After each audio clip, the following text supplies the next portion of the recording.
What I love about the Sharpie marker is convenience, portability, accessibility, and the fact that they're not very expensive at all.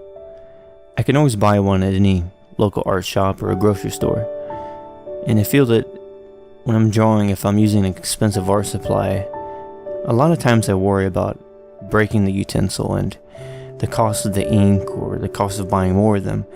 When I'm using a Sharpie marker or something that's cheaper, I don't have to worry about that from holding me back or trying to be creative and expressing myself and trying to put my thoughts onto the paper.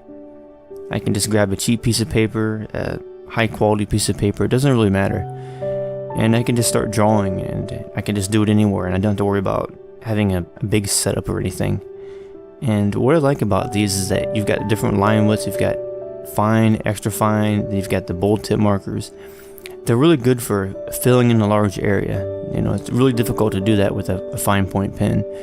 So I'll usually have with me the fine point, you know, the ultra fine, and the bold tip markers, and I can use those in different ways to create different types of artwork that I want to, express myself in a certain way or do a certain type of drawing. And I started using these a lot more, I would say, in 2013, and I've used them much more recently because of the versatility of using them. They're so easy to use, and you don't have to be held back by the expensive cost of them. So there are many other reasons for it, but the main reason is because of convenience.